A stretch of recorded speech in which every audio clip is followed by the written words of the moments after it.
Amén. Le damos gracias al Señor por estar un día más acá en la casa de oración, buscando la presencia del Señor. A mí también me gustaría hacer algo. Me gustaría que usted mirara a la persona que tiene a su lado y le dijera las siguientes palabras. Amado, yo deseo que tú seas prosperado en todas las cosas y que tengas salud, así como prospera tu alma. Amén, mi hermano. Ese era el deseo del apóstol Juan cuando escribió su tercera carta, ¿cierto?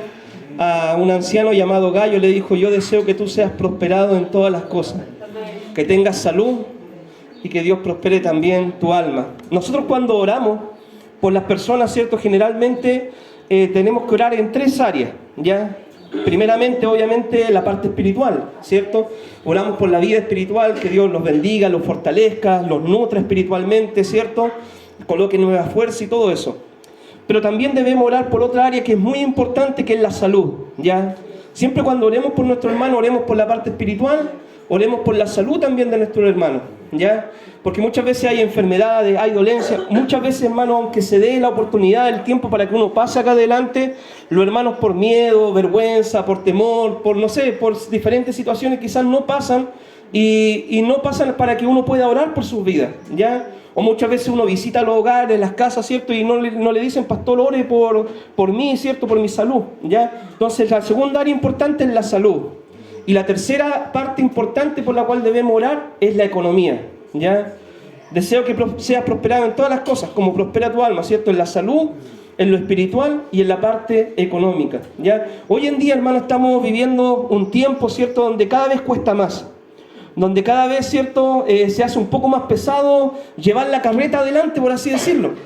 Los precios van subiendo, las alzas van subiendo, los rusos, ¿cierto? Tienen la culpa.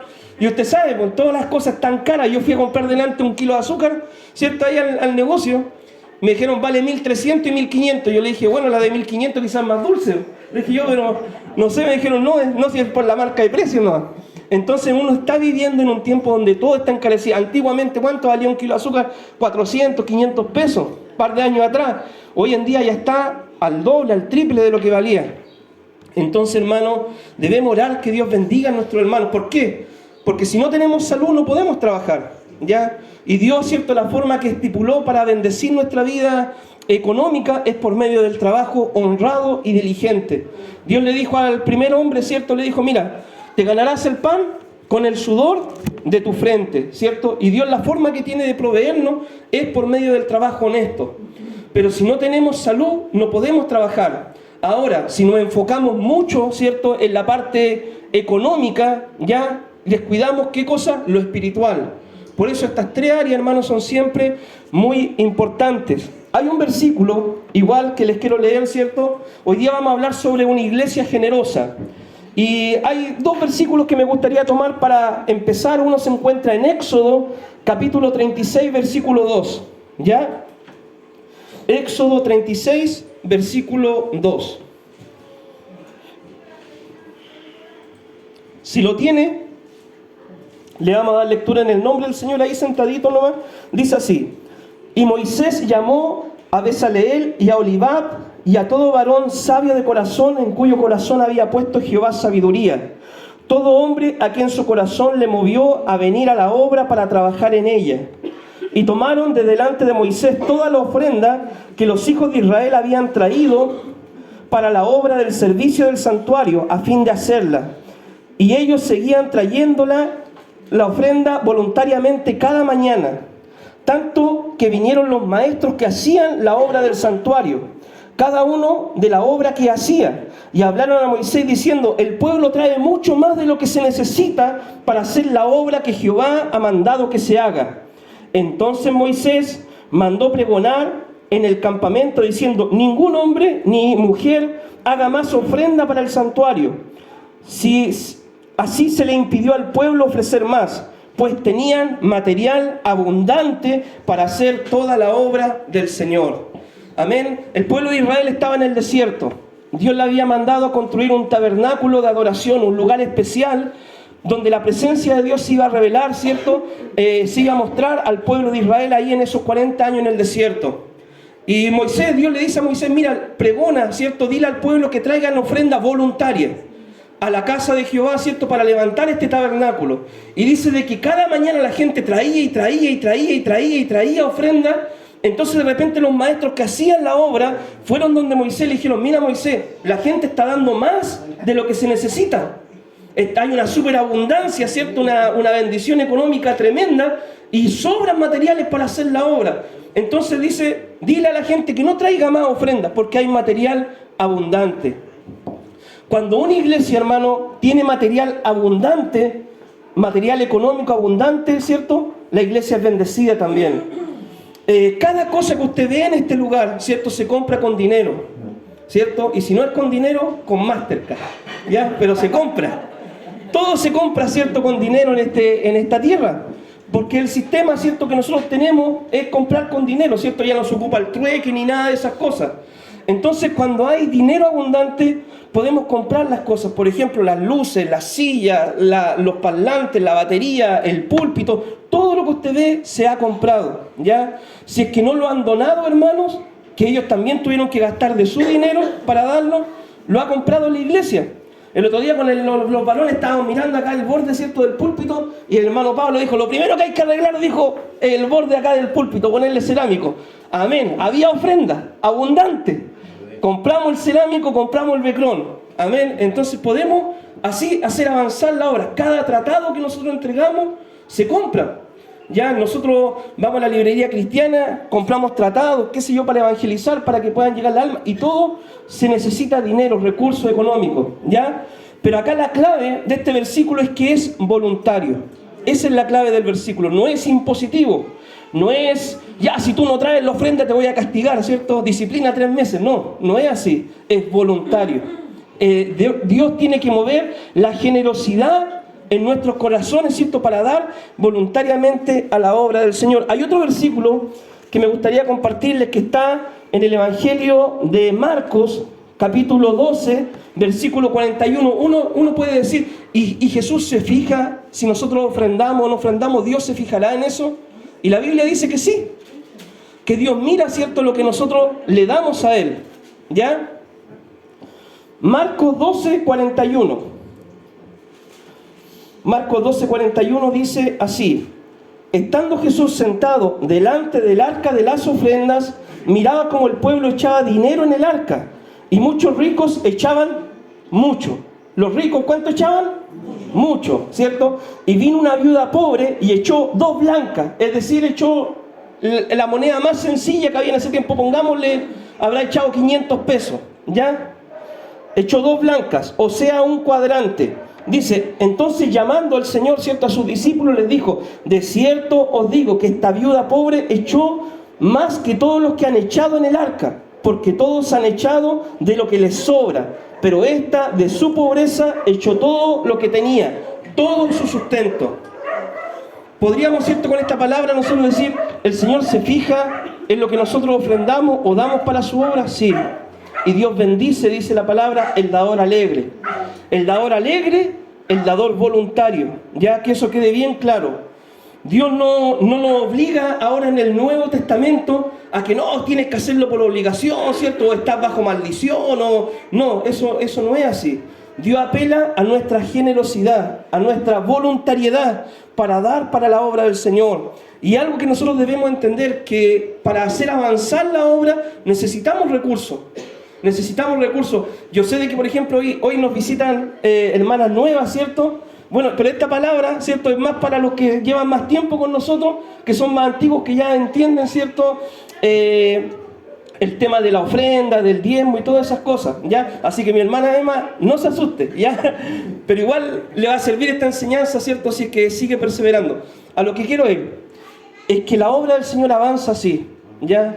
Avanza con recursos. El apóstol Pablo, los viajes que hacía misionero, él tenía que pagarse su pasaje, por ejemplo, para ir a misionar. Las obras que se abrían, había que comprar terrenos para plantar iglesias. Entonces, en este sistema todo es así, ¿ya? Pero Dios apela a nuestra voluntariedad, a nuestra generosidad. Pasemos adelante. ¿Qué es lo que significa ser generoso? La generosidad es una virtud, ¿ya? Es algo virtuoso, es algo digno de alabanza, algo digno de reconocimiento, el ser generoso. ¿Qué es lo que es el contrario a ser generoso? Mezquino, ¿cierto? Mano de guagua, volantín de cuero, esos que no se rompen nunca, ¿cierto? Mano de guagua, ¿usted entiende por qué es mano de guagua, cierto? Cuando usted le pasa algo a un niño, el niño no se lo quiere pasar y si se lo quita llora. Entonces, no, generoso es lo contrario a ser mano de guagua, a ser volantín de cuero. Hay otros más, pero no los voy a decir hoy día. ¿Ya? Dice, dice, es una virtud que significa, ¿cierto?, que da a los demás sin esperar nada a cambio. La Biblia habla, en los evangelios dice, mira, de repente los gentiles o la gente que no es cristiana, no es creyente, da a otro esperando ¿qué cosa? Algo a cambio, ¿cierto? O sea, como que damos, pero esperamos que después nos devuelvan. Comúnmente el dicho es, una mano lava la otra y las dos lava la cara, ¿cierto? Ya. Pero la generosidad se trata de dar sin esperar nada a cambio. De dar simplemente, sin esperar que, por ejemplo, el día de mañana te puedan ayudar, sin esperar una recompensa, un mérito, que te nombren, un reconocimiento, sin esperar nada a cambio. Solamente entregar voluntariamente, generosamente, de lo que nosotros tenemos. ¿Ya? Sigamos adelante. ¿Cuáles son algunos motivos equivocados, cierto, para dar? La palabra nombra algunos motivos equivocados, cierto, por los cuales la gente algunas veces da. Y Dios no quiere que demos por esos motivos. Por ejemplo, hay gente que dice que da para ser visto. En Mateo 6:2 dice así: cuando pues des limosna, no hagas tocar trompeta delante de ti, como hacen los hipócritas en las sinagogas y en las calles para ser alabados por los hombres. De cierto os digo que ya tienen su recompensa. Cuando des limosna, cuando ayude a un necesitado, cuando vaya, no sé, en el centro de Talcahuano, de Concepción, y vea a alguien y Dios te mueva tu corazón a darle, ¿cierto?, y ayudarlo, dice, no hagas tocar trompeta delante de ti. Es decir, no tienen que aparecer, ¿cierto?, con el celular acá. Acá estamos regalando chocolate, ¿cierto? Estamos bendiciendo a la gente. Que Dios le bendiga, mi hermano. Mira, vamos a darle un chocolate a las personas, vamos a darle 1000 pesos. No. Es decir, uno tiene, dice la Biblia que tiene que ser tan en secreto nuestra limosna que no sepa nuestra derecha lo que hace la izquierda. Es decir, debe ser algo secreto. Dios lo conoce. Y a Dios, ¿cierto?, que lo conozca a Dios, que es lo más importante, solamente eso nos debe bastar. No debemos dar para ser vistos, ¿ya? No, que yo di tanta plata o que yo hice esto, otro, porque eso es vanagloria. Es decir, uno mismo, tirarse uno, ¿cierto?, las glorias a uno, ¿ya? Si alguien nos va a reconocer algún día, que sea la otra persona, ¿ya? Porque es algo que uno no busca. De repente la Biblia dice, nosotros somos luz del mundo y cuando ayudemos, hablarán bien también de nosotros, pero no eres tú el que habla bien, son los demás los que van a dar testimonio de lo que tú haces. O Dios da testimonio de lo que tú haces. Porque la Biblia dice de que todo lo que hiciéramos en secreto, Dios finalmente lo recompensará en forma pública. Pero eso se encarga Dios, ya, no nosotros. Lo otro, hay gente, por ejemplo, que da o ayuda, ¿cierto? ¿Para qué? Para ganarse la salvación, ¿cierto? No, esta persona da tanto o ayuda tanto que se merece el cielo. Y no es así. Porque la palabra de Dios nos dice de que la salvación es un regalo, ¿ya? Y la salvación es por fe. No es por obras que nosotros podamos hacer, no es por dar una ofrenda, una primicia, un diezmo, ayudar a un necesitado. No es por eso la salvación. La salvación es un regalo que Cristo pagó en la cruz, ¿ya? Y nosotros no damos ni ayudamos para ganarnos el cielo. Ya de repente, no, es que voy a visitar los hospitales o los niños, qué sé yo, los huérfanos y para ganarme un pedacito de cielo. No es así. Ya nosotros debemos ayudar, claro que sí, en silencio, claro que sí, pero motivados ¿por qué cosa? Por el amor al prójimo. Mira lo que dice Efesios 2:8. Dice, porque por gracia sois salvos, por medio de la fe, y esto no de vosotros, pues es don de Dios, no por obra, para que nadie se gloríe. ¿Cierto? Somos salvos por fe, no por obra. Algunos dan por avaricia, ¿ya? Acá comúnmente la gente ocupa un texto, ¿cierto?, que dice...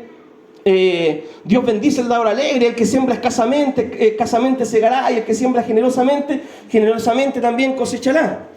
Pero muchas veces ese texto, ¿cierto?, aunque es verdad y está en la palabra, lo tuercen muchas veces, ¿cierto? ¿Para qué? Para apelar a la avaricia de las personas, ¿ya? Es decir, mira, das 10 y Dios te va a dar 100. Das 50 y Dios te va a dar 1000. Entonces no, la motivación para ofrendar, para dar para la obra, para sostener la obra, para bendecir al prójimo, al necesitado, la motivación debe ser otra, no la avaricia, no el recibir algo a cambio como dijimos en un principio, ¿ya? Lo otro, nosotros debemos dar no por obligación, ¿ya? Cuando damos nuestra ofrenda, nuestro diezmo, nuestra primicia, ayudamos, ¿cierto?, a un necesitado, damos no por obligación. Que si tú no das, ¿cierto?, te voy a poner en disciplina y no vaya a tocar más este santo púlpito. No, no es así la cosa. ¿Ya? Que si, oye, yo he conocido ciertos lugares, bueno, no es por pelar, pero ya que estamos acá en confianza, de repente los coristas, si no diezman, abajo, ¿cierto?, no tocan. Y no, pues hermano, no debe ser esa la motivación. La motivación debe ser uno entender que uno con sus recursos bendice la obra, bendice el avance del Evangelio. ¿Ya? Esa debe ser la motivación. Y bueno, ¿y si qué pasaría si un hermano no tiene para dar, por ejemplo? ¿Lo vamos a obligar a dar aunque no tenga para dar? No. Si, por ejemplo, mire, por quizá tomar malas decisiones, una enfermedad o lo que sea, no tiene para dar un mes, ¿cierto?, su diezmo, su primicia, sus recursos. Y si no puede dar, ¿lo vamos a obligar a dar? Obviamente que no, porque es voluntario. Ya, yo quiero que eso usted lo entienda. Quizá en otros lugares, no, es que tenéis que darlo igual, aunque quede encalillado, aunque repartir la deuda, ¿cierto? No es así, hermano. Ya, yo quiero que usted entienda. ¿Por qué? Porque Dios apela a nuestra voluntariedad, generosidad. ¿Ya? Sigamos adelante. ¿Cuál debe ser nuestra motivación para dar al Señor? Hoy día estamos en culto de primicia, ¿cierto? Así que hoy día el tema es ese. La motivación primeramente debe ser el amor a Dios, ¿ya? Porque el dar al Señor es una forma de adorar al Señor, ¿ya? Cuando nosotros damos nuestra ofrenda, damos nuestra primicia, nuestro diezmo, de nuestros recursos, es una forma de honrar y adorar el nombre del Señor. Primeramente, ¿ya? Porque algunos van a decir, no, Señor, mi vida te entrego por completo, pero menos mi bolsillo. No, el bolsillo también es parte de la vida de uno, ¿ya? Si no tienen nada cocodrilo ahí en las carteras, como decían antiguamente los pastores, ¿cierto? ¿Te has escuchado ese dicho también, no? Ya, hermano, pasen a ofrendar si no hay nada cocodrilo en las carteras. No, pero te sabe. Porque claro, el Señor dice, amarás al Señor tu Dios ¿con qué? Con toda tu mente, ya, con los pensamientos, con toda tu fuerza, con el trabajo físico, ¿cierto? Con la fuerza Dios nos da para trabajar el trabajo físico, con todo tu corazón. Entonces el bolsillo también está incluido. Lo otro, debemos dar al Señor por gratitud. Porque dice la palabra, de lo recibido de tu mano, te damos. Amén. Dios es dueño de la plata y del oro, hermano. Dice la palabra. Entonces de lo que Él nos bendice, nosotros bendecimos también al Señor y bendecimos la obra del Señor. Amén, por gratitud. Imagínense, hermano, un día que el Señor nos quitara la salud, un accidente que tuviéramos, cualquier situación difícil que pasáramos en nuestra familia o cualquier lugar, y no pudiéramos trabajar, y nos pidiéramos impedido de trabajar un tiempo. La salud es algo grande que nos da el Señor, ¿ya? Entonces, hermanos, debemos siempre darle al Señor gracias por eso. Si Dios lo ha librado de enfermedades, si Dios no ha permitido esas pruebas en usted, dele gracias al Señor. ¿Ya? ¿Por qué? Porque puede trabajar y puede, ¿cierto?, bendecir a su familia y bendecir la iglesia. Y lo otro, por creerle a la palabra, es la motivación también para dar. La Biblia tiene muchas promesas, ¿ya?, para los que dan. Dios bendice el dador alegre, ¿cierto? Dice la palabra del Señor también, traer los diezmos, ¿cierto?, al alfolí, ¿cierto? Y serán llenos vuestros graneros de abundancia. Y tiene muchas promesas la palabra, pero uno tiene que creer esas promesas, creer esa palabra, de que Dios, ¿cierto?, se va a encargar de bendecirnos, de sustentarnos. Mira, a mí una vez me lo explicaron así. Dios a nosotros nos da esto, ¿cierto? Esto nos da el Señor para el mes. Y de esto que nos da el Señor para el mes, el Señor nos dice, dame una parte, dame eso solamente. Y estas otras 9 partes, gástalas tú como queráis. Si queréis te compráis un heladito, si queréis vaya al mall, si queréis vaya a ver una película, si queréis hacer lo que quieres, te compráis zapatillas nuevas, todo lo que tú queráis. Pero de estas 10 partes, dame una. Y las 9 otras partes tú te las doy a ti para que tú las administres como tú quieras. A mí me quedó clarito. A mí cuando me lo explicaron así, amén, pues, nada más. Pues. Sí, pues, si de 9 partes que Dios me da, me pide una, y el resto me dice, gástalo tú como quieras. Entonces, No es que tampoco Dios nos dice, dame la mitad, o dame el 70%, y tú vayas a vivir, o dame el 90% y tú vayas a vivir con el 10%. No es así. Dios nos dice, dame el 10% y el otro 90%, gástalo tú como tú quieras, ¿ya? En tu ropa, en tu familia, en pasear, ¿cierto? Bien, sigamos adelante. ¿Por qué a mucha gente le cuesta dar? Y este es uno de los puntos principales. ¿Por qué a las personas les cuesta dar? Muchas veces por los abusos que se cometen, ¿ya? Aún en iglesias que se dicen ser cristianas, ¿cierto? Se cometen muchos abusos. Hay iglesias, por ejemplo, que no dan sección de negocio. Nunca dicen cuánto gana el pastor, ¿cierto? O cuánto hay de ofrenda en la iglesia, o qué es lo que se hace con el dinero de la ofrenda. Hay iglesias que pasan años y nunca dan una sección de negocio. Usted ha visto en internet, ¿cierto? Pastores que se hacen ricos, ¿cierto? A causa de la fe. Y el Señor en la palabra nos dice, teniendo sustento y abrigo, estemos contentos con esto. La palabra no es para enriquecerse. La palabra, ¿cierto?, es para predicarla. Y si vamos a vivir del evangelio teniendo sustento y abrigo, pero no para volverse ricos, ¿ya? Así que yo no tengo campo allá en Quillón, ni en ningún lado. Yo no me he comprado esas cosas, ¿ya? Así que para que no se asuste, ¿ya? Dice, en 2 de Pedro 2:3, a ver. 2 de Pedro 2:3. No, estaba mal el texto. Bueno, dice... ¿Sí? Ese texto. 2:3. Y por avaricia harán mercadería de vosotros con palabras fingidas sobre los cuales ya de largo tiempo la condenación los eterna y su perdición los señores. Amén. La pastora lo tenía más claro que yo porque en mi Biblia no aparecía. No. Estaba en 1 de Pedro, por eso no lo encontré. ¿Cierto? Dice, por avaricia harán mercadería de vosotros, ¿cierto? Con palabras fingidas, ¿cierto? Y todo el tema. Por eso mucha gente le cuesta dar, porque han sido engañados, ¿ya? Han sido engañados, han sido estafados, le han robado. Mire, hay iglesias, ¿cierto? Hay una iglesia muy famosa, se llama Pare de Sufrir. ¿Ha escuchado usted eso, no? Pare de sufrir y traiga la sal que quita el mal y el augurio que quita el pecado y un maderito de la cruz y todo, por plata, obviamente. Entonces la gente muchas veces en esos templos hasta da sus propiedades, da sus casas y todo el tema, da los autos y después no pasa nada y se sienten engañados y creen que porque ellos son así, todos los demás son así. Y no es así, hermano. Yo acá desde un principio le he dejado claro, le enseño lo que dice la palabra, pero Dios siempre va a apelar a su voluntariedad, ¿cierto? No por imposición, no por obligación, sino de forma voluntaria. Amén. Lo otro, ¿por qué a muchos les cuesta dar también? Por amor al dinero. Dice la palabra en 1 de Timoteo 6:10. A ver si es que alguien lo encuentra más rápido que yo. Porque raíz de todos los males el amor al dinero, el cual codiciando algunos se extraviaron de la fe y fueron traspasados de muchos dolores. Amén. La raíz de todos los males es el amor al dinero, el cual codiciando algunos se extraviaron de la fe y fueron traspasados de muchos dolores. Dice la Biblia que había una vez un hombre rico que tenía unos graneros construidos y cuando vio que estaban llenos los graneros, dijo, voy a derribar estos graneros y voy a hacer unos mayores, ¿cierto? Más grandes para almacenar ahí todos mis frutos, mis bienes y todo. Y Dios le dijo, necio, esta noche vienen a pedirte tu alma y lo que tú has guardado, ¿para quién será? Hermano, algo que usted debe tener en cuenta es que nada de lo que nosotros acumulemos en esta vida nos va a caber en el cementerio, en el cajón. De esta vida nosotros nada nos vamos a llevar. Y todo lo que nosotros logremos acumular, si nos compramos una casa, si nos compramos un auto, si nos compramos, no sé, lo que sea, un campo, ¿cierto? Que no es malo, ojalá todos pudiéramos tener un campo. Si nos compramos cosas, ¿cierto? Usted téngalo por seguro que cuando usted parta de este escenario de la vida, eso queda para los demás solamente. Por eso, Dios también nos invita a ser conscientes de esta realidad y poder hacer tesoros, ¿dónde? En el cielo. No solamente tesoros materiales acá en la tierra que quedan para los hijos, para los nietos, para todos los demás. Si todo lo que usted acumula en esta vida, usted cuando parta no se va a llevar nada de eso. Se va a poner solamente su terno, su traje nomás, y lo van a echar ahí, y después lo van a ir a ver el 1 de noviembre. Lo van a ir a ver ahí al cementerio, ¿cierto?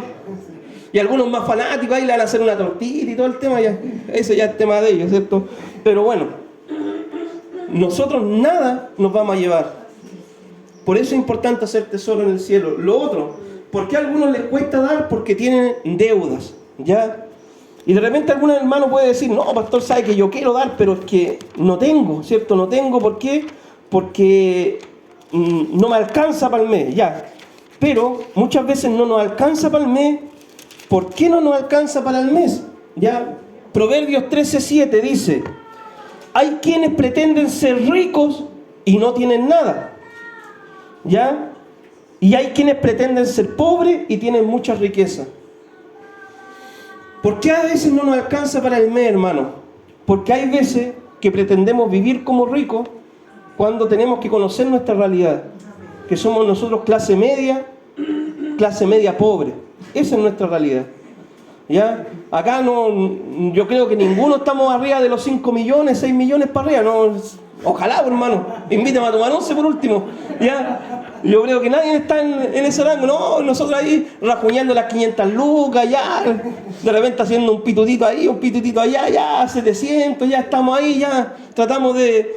Y te pagan el sueldo y a los 3 días que hay pelado, pagáis todas las deudas y que hay... Entonces muchas veces, hermano, nosotros estamos así porque gastamos más de lo que necesitamos. Gastamos en nosotros primeramente. Y no es malo, hermano, no es malo muchas veces renovar los muebles, renovar el living, renovar cosas, el refrigerador, cosas. Hay cosas que son necesarias. Pero de repente gastamos más, ¿cierto?, de lo que deberíamos, ¿cierto? Y por gastar más en nosotros, dejamos de dar a la obra del Señor. Por ejemplo, ¿es malo comprarse zapatillas? Claro que no es malo, pero si ya uno mes por medio te compra zapatillas y tenéis 4 o 5 pares, o sea, ya está de más, ¿cierto? Un par más. Entonces muchas veces nos compramos el par y, ay, pero me cuesta dar, ¿cierto?, para la obra del Señor. Lo que pasa también igual es que, por ejemplo, hermano, si uno no puede dar, por así decirlo, su diezmo, ¿cierto? ¿Qué pasa si yo no puedo dar el diezmo como corresponde, el 10%? ¿Puedo dar menos? Y bueno, la idea, ¿cierto?, es siempre que uno dé el 10%, porque de las 10 partes Dios nos pide una. Pero si no podemos dar el diezmo, damos lo que podemos, ya podemos dar lo que podemos, 10.000, 20.000, lo que sea, ¿cierto? Lo importante es dar y bendecir la obra del Señor. Ya tampoco uno va a decir, no, mira, trajiste 20.000 pesos, esto no es tu diezmo, ya llévatelo. No. Una vez, pues, mira, le voy a contar una anécdota para que me entiendan. Una vez estaba en el mall, ¿cierto? Habíamos ido con la Zule a gastar plata, dijo. Entonces estábamos en el mall y de repente estaban los bomberos pidiendo ahí una colaboración voluntaria y todo el tema. Yo dije a la Zule, ya vamos al mall, ya comimos ahí un McDonald's, ya volvimos. Y de repente voy, ya saco mis 500 pesos, ¿cierto? Y yo dije, bueno, tengo 500 acá, la luca para el pasaje, los 1.060. Y voy a donde el bombero y le digo, tome, una colaboración. Me miró la moneda y me dijo, no, si la colaboración es de luca para arriba. Y me la devolvió. Y no me quiso recibir los 500 pesos. Y yo le dije, bueno, entonces después se la doy a los jóvenes, no, justo era día sábado, culto de jóvenes, y ya la echamos ahí en la ofrenda de los jóvenes, ¿cierto? 500 pesos. Entonces, si uno no tiene, ¿cierto?, para dar la colaboración o el diezmo completo que nos pide el Señor, demos lo que podemos. Dios no nos va a decir, mira, esto no es así, ¿cierto? No dis nada, o no, Dios no va a hacer así. El problema sería que uno, por ejemplo, dijera, no, este es mi diezmo, o esto es lo que yo gano, o esto asegurando a pie juntos, cuando eso es mentira, ¿ya? Pero si uno, por ejemplo, que fue el problema que tuvo Ananías y Zafira, ¿ya? Que ellos vendieron la propiedad, y, no, si la vendimos por completa, y esto, y el apóstol Pedro le dijo, no, eso es mentira. Pero si ellos hubieran sido honestos y hubieran dicho, mire, apóstol, nosotros vendimos la propiedad, pero una parte teníamos deudas, quedó para nosotros, y nosotros vamos a ofrendar esta parte, no hubiera habido ni un problema. El problema fue la deshonestidad, ¿ya? Ese fue el problema que tuvieron ellos, ¿ya? Sigamos adelante, ya vamos terminando ya casi. Bueno, ¿qué cosas nos enseña el Señor que debemos dar? Hay 4 cosas, ya, que el Señor nos enseña a dar, que es el diezmo, las primicias, la limosna y la ofrenda, ¿ya? Esas 4 cosas nos enseña a dar el Señor. Bien, en Hebreos 7:8, ¿qué dice la palabra? Hebreos 7:8 dice así, Hebreos 7:8, y aquí ciertamente reciben los diezmos hombres mortales, pero allí uno de quien se da testimonio de que vive. Hebreos 7:8, Nuevo Testamento, epístola del Nuevo Testamento, porque alguno puede decir, no, es que el diezmo es del Antiguo Testamento. No, eso aparece también en el Nuevo Testamento. Dice la palabra que Dios le dijo a los judíos, ustedes diezman el eneldo, el comino, ¿cierto? Ellos diezmaban hasta la menta del campo, dice, pero han dejado lo más importante de la ley, la justicia, el amor, la misericordia y la fe. Esto era necesario hacer, dar el diezmo, sin dejar de hacer la otra parte, ¿cierto? El portarse bien, por así decirlo. Entonces, eso nosotros debemos dar. Lo otro, las primicias. ¿Qué dice la palabra? Hoy día es culto de primicias. De hecho, todo el primer domingo de cada mes es culto de primicias. ¿Qué dice la palabra en Proverbios 3:9? Honra a Jehová con tus bienes y con las primicias de todos tus frutos. El versículo 10. Y serán llenos tus graneros con abundancia y tus lagares rebosarán de mosto. Amén, ¿cierto? Honra a Jehová con los bienes, con tus bienes y con las primicias de tus frutos y serán llenos. Esa es la promesa de Dios, serán llenos. Dios va a bendecir. En cuanto a la limosna, la Biblia lo llama limosna, ¿cierto? La limosna podríamos llamarlo nosotros ayuda social, ¿ya? Ayuda social o ayuda al necesitado. Pero la Biblia lo llama limosna. Mateo 6:2, ¿qué es lo que dice la palabra? Cuando pues de limosna no hagas tocar trompetas delante de ti, como hacen los hipócritas en la sinagoga y en las calles para ser alabados por los hombres. Amén. Amén, ¿cierto? Ahí dice la palabra, cuando des limosna no hagas tocar trompeta delante de ti. Es decir, el Señor espera que nosotros ayudemos también a los necesitados. Y lo otro que el Señor enseña, la ofrenda. Primera de Corintios 16:2. Si alguien lo tiene. Cada primer día de la semana, cada uno de vosotros ponga aparte algo, según haya prosperado, guardándolo, para que cuando yo llegue no se recojan entonces ofrendas. Amén. Cada primer día de la semana. ¿Por qué primer día? Era el día, equivalía al día domingo. Era el día que se reunía la iglesia, ¿cierto? Para adorar al Señor, y ese día se pedía la ofrenda, ¿cierto? Se pedía la ofrenda y con eso sustentaban la obra del Señor, ¿ya? Bien, sigamos adelante. Bien, ¿se debe dar el diezmo en este tiempo? Es una buena pregunta. El dar, para que ustedes me entiendan, siempre ha sido una bendición. El dar siempre ha sido y será una bendición, ¿ya? El diezmo tiene fundamento en el Antiguo y en el Nuevo Testamento, ¿ya? Si toda la iglesia tuviera la abundancia de diezmo, se podrían hacer muchas más cosas.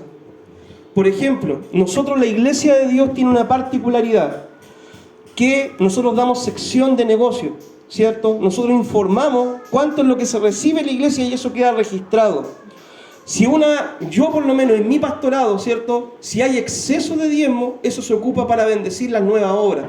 Se ocupa para bendecir la iglesia, se ocupa para comprar cosas en la iglesia. Cuando hay exceso de diezmo, yo trabajo también, ¿ya? Yo trabajo, soy guardia de seguridad, ¿cierto? 24/7, dijo el Joel el otro día. Soy guardia de seguridad. Entonces, claro, los hermanos, algunos diezman y todo, ¿cierto? Y uno lo ocupa y también bendice la obra del Señor. Lo otro, el diezmo es una enseñanza clara en la Biblia, pero Dios siempre va a apelar a nuestra generosidad y voluntariedad, ¿ya? Y yo quiero que eso usted lo entienda. Mire, yo sé que quizás en otros lugares a ustedes le van a decir, no, es obligatorio, ¿cierto? Si es que no, bueno, pero Dios apela a la generosidad y voluntariedad, ¿ya? Dios no te va a obligar a darlo, pero Dios sí te va a enseñar de que es una bendición darlo, ¿ya? Eso es lo que yo quiero que usted entienda. Yo no me voy a ir a su casa a cobrarle como hacen algunos, ¿cierto? A mí me han contado, ¿cierto? Justo una hermana me contaba en la mañana, o sea, no, que el pastor no se aparece nunca por la casa de los hermanos, pero va la primera semana va a cobrar el diezmo y las primicias a la casa. Y yo le digo, oye, pero por lo menos hace una oración con los hermanos. No, nada, pastor. Entonces, bueno, de mí no va a esperar, quizás va a esperar de que yo de repente lo visite a la casa, qué sé yo. A mí me gusta hacer visitas sorpresas, sí, ¿ya? Pero son cortitas mis visitas, si los hermanos saben, visita doctor, 15 minutos, 20 minutos y me voy, ¿ya? Así que no, tampoco voy a dar la lata, ¿ya? Pero hay pastores que son así, ¿ya? Pero eso no debe ser así. Sigamos adelante. ¿Por qué a muchos hermanos les cuesta dar el diezmo? La realidad es que muchos quisieran no dar nada, y esto es una verdad. Hay muchos que ojalá no dieran nada para la iglesia, ni la ofrenda, ni diezmo, ni primicia, ni nada, ¿cierto? Pero si pasan alguna necesidad, ¿qué es lo que les gustaría a ellos? Que la iglesia lo ayudara, ¿ya? Entonces ahí hay una parte también de que hay muchos hermanos que no entienden. Ellos no dan, pero si hay alguna, se le quema la casa, por ejemplo, y la iglesia no hizo nada, no me trajo las primicias, no me trajo nada, no me ayudó. Pero ellos nunca sembraron tampoco, ¿ya? Entonces hay una parte que nosotros debemos entender, que es esto. Nosotros damos de lo que recibimos. Por ejemplo, las primicias, hermanos, nosotros con las primicias bendecimos hogares, bendecimos familias. No les voy a nombrar las familias que hemos bendecido, pero todos los meses se bendicen familias. No son las primicias nuestras, son las primicias de la iglesia. Y todos los meses bendecimos a hermanos, ¿ya? Algo público, por ejemplo, porque bueno, fue una actividad que organizamos. El mes pasado, ¿a quién bendecimos? Pudimos bendecir a la familia de Erika. Fuimos a predicarle, bendijimos su familia con la acción social. Bueno, eso lo hizo Acción Social. Pero son de las cosas que ustedes dan para la iglesia, ¿ya? Sigamos adelante. Hasta el momento, ¿cierto? Yo no he conocido por lo menos ni un cristiano que me diga, pastor, yo quiero dar el 20 o el 30% de mi ingreso a la iglesia. Yo no he conocido a ese cristiano. Si usted lo conoce, me da su número, su WhatsApp, para conversar y llamarlo, ¿cierto? Y hacerle un discipulado al hermano, porque va bien encaminado. Pero yo no he conocido hasta el momento un hermano que me diga, no, pastor, mire, yo para el Señor el 100%, no. No lo he conocido. He conocido más de lo otro, ¿cierto? No, que el diezmo no es de este tiempo, que no hay que darlo, que no, que el diezmo se lo roban los pastores y todo eso. De eso he conocido, pero montones. Pero uno que me diga, no, yo voy a dar el 15, el 20%, no, hasta el momento no. Sigamos adelante. Existen pastores que no enseñan del diezmo, ¿ya? Y esto usted tiene que tenerlo claro. Por ejemplo, hay iglesias bautistas que no enseñan del diezmo, muchas iglesias bautistas, ¿ya? Y hay otras que sí, ¿ya? Pero hay muchas que no enseñan, dicen, ¿por qué? Porque la iglesia le pagan el sueldo a sus pastores de la ofrenda. Entonces, ellos, ¿qué es lo que promueven más? La ofrenda. Porque dicen, bueno, ya que no da el diezmo, da la ofrenda. Y la ofrenda no puede ser 1.000 pesos. La ofrenda tiene que ser generosa, abundante. Entonces ellos promueven la ofrenda. ¿Por qué? Porque de la ofrenda le pagan el sueldo cada fin de mes a ellos, ¿ya? En vez de enfatizar el diezmo, enfatizan la ofrenda. Bien, ¿qué aplicaciones sacamos de este estudio? Dios ama, y esto que quede claro, hermano, ya, grábeselo en su corazón. Dios ama al dador alegre, generoso y voluntario. Es el dador que Dios ama. Dios no ama al dador por obligación. Ama al dador alegre, generoso y voluntario. Dios promete bendecir al dador alegre. Y Dios nos enseña en la palabra a dar estas 4 cosas, ¿cierto? El diezmo, la primicia, la ofrenda y la ayuda social, o como lo llama la